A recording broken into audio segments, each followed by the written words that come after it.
My name is Natalie Raso, and I'm a fourth-year student in the Arts and Science program here at Mac.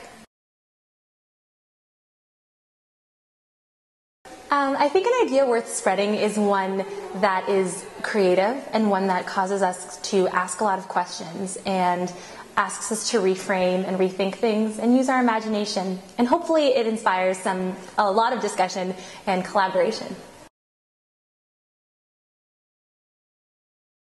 I definitely agree with this year's TED theme that the more we learn, the less we know. I think that the more we learn or understand something, inevitably more questions come up. And it's important to address those questions, and then as soon as we address them, more questions come up. And I think that the practice of yoga is really similar in this way. The more you practice yoga, even when you're a teacher, the more questions come up about the practice, the more it challenges you. And I think in order to be a good teacher, to be a good yogi, you have to always have a beginner's mind. And I think that really fits with the theme.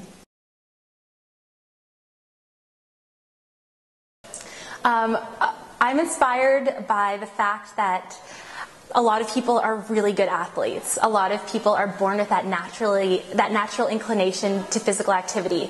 And I wasn't one of them. And I didn't really fit in the whole athletic scheme. I wanted to, I tried to. It didn't really work out for me. And it wasn't until I discovered the practice of yoga that I found a physical activity that was great for me, and not only great for me physically, but mentally and spiritually as well. And I really want to use the principles and the teachings of yoga to maybe begin to question some of the ways we think about athletics and the way we think about physical education.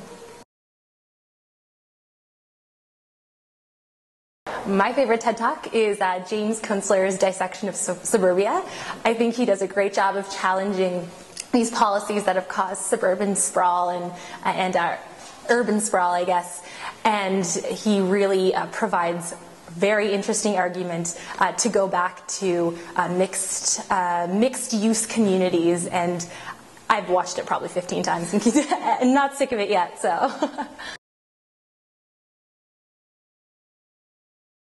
On March 12th, I'm really hoping that people take away the idea that we have to question the current institutions surrounding physical education and athletic longevity, and hopefully maybe they'll try yoga, and maybe even if hatha yoga doesn't fit, which I think it does in most cases. I think you can definitely find a style of yoga that works for you. Maybe taking away the teachings and applying it to the way we teach our kids how to be physically active and the way we treat our athletes.